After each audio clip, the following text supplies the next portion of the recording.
I wanted to talk a little bit about the North Korea situation because, well, it's like the number one topic globally. I don't even think it's the number one topic in the news in South Korea. Now, Korea is a very unique country because of the North and South divide. I mean, it's one of the last standing democracies, half democracies, I guess, if you were to treat North and South Korea as one country. But I mean, it's pretty much the last standing country that has like a clear divide like that, like a demilitarized zone and everything. You know, it all started in 1950, the Korean War and whatnot. And if you think about it, since 1950, for over 63 years and counting, nothing has really happened. North Korea, has always given these threats of, you know, drowning or spreading a sea of fire or whatever. They always use the same sort of quotations and threats. I know some people that have left the country because they're scared, and they have every right to be scared. I mean, they tested a nuclear weapon, something that they haven't really done before, so it's clear escalation of a threat. But I mean, if you think about it historically, what has North Korea benefited from, I mean, waging war? And they haven't. There have been people that have died as a result of artillery attacks on like an island off the western coast of South Korea. But, you know, there hasn't really been an all-out war. And I mean, for this long, after all these threats, why haven't they attacked? Well,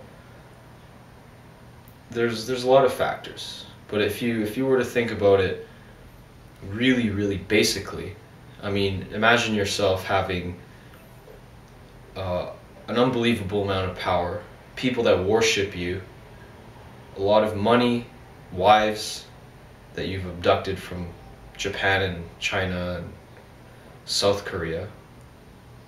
If you had, you know, you don't even have to count in the wives if you're not a man and you're watching this video, but just imagine having a bunch of power, and I mean, what would you do? You'd want to keep the power, right? Like if you had $500 million and all this other stuff, you wouldn't just burn it in a fire. You'd want to keep it. Why? It's the stupidest logic, right? I mean, it's obvious. So if you can apply that though to the North Korea situation. I mean, Kim Jong-un has an unsurpassed amount of power. I mean, he is basically God, you know, and the people there believe that North Korea authorities have found a unicorn, have sighted a unicorn, and the people believe that. I mean, that's how gullible they are. Like, that's how much they're controlled.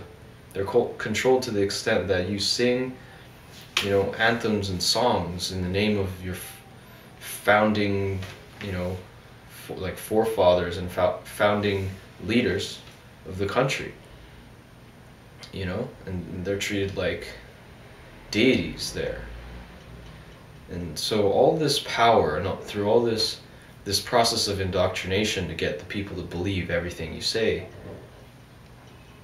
all that's left to do is to sort of display the greatness of your country to the world, and to prove it to the people of your country that you really are the greatest. How do you do that? Well, back in the day, it was about building tanks and building, you know, million-man army. They have all of that now. And if you think about modern warfare, what is the ultimate weapon that you can actually possess? And that's a nuclear weapon. So historically, the North Korea has benefited from threatening and through appeasement processes from the democratic nations. They get money and they get technology and they just get all of these benefits, you know, and that's one of the reasons why North Korea is still running is from foreign aid. You know, all that food to feed their military, they don't actually give it to the people. You know, all that stuff just goes to them for free, basically. All they have to do is display the power. If you only had 100 men, you know, the media is going to find out pretty quickly if you're lying or not about a 1,000,000-man army. So North Korea has done all of this and showed itself and proved itself as a real threat to the world, which is why all of these appeasement things have been happening. You know, please don't attack. We'll give you all of these things. You know, pretty much Hitler all over again. You know, we don't want to go. We don't want to go to war anymore. So what do? We try to stop it through democratic, you know, peaceful means. And this is pretty much how North Korea has survived, is through making threats and building its military to back up those threats. So if you come to this year, I mean, not even just this year, in the last, you know, since 1960, since 1960, basically, there have been like nuclear weapons and all these things, but it isn't until recently that third world countries, or, you know, non-Western countries, have started to possess these things. So, you know, or sorry, not non-Western, but also just non-superpower countries have started to possess these weapons. So North Korea, clearly, if they want to stay a threat to the world and to keep their status quo to the people, to prove to the people and to prove to the world that they are a threat, they have to do all of these things. You know, it's for survival. And, you know, this all ties into why I think that there won't be a war. There just won't be. Going back to that example of throwing $500 million into a fire, you know, plus your status as God, basically, how all these people worship you, and all of these people that serve you, why would you want to throw all of that away? Because you know you're going to get destroyed. If North Korea attacks Japan or South Korea or the USA, basically an army comprised of the world's soldiers will just come in and destroy, absolutely flatten North Korea to the ground. Why would you want to give up all of those things that you already have? Right? So it's about just displaying power, and it's about keeping that status quo and staying modern with your weapons. And with the nuclear weapon, North Korea has achieved that, and they can continue to make threats and to receive things in return for not attacking anybody. That's all it is. They're just trying to survive. They're not that stupid to attack somebody and to wage war, because they're just going to lose everything, right? So that's one of the reasons why, you know, I plan to come back to the same school for another year.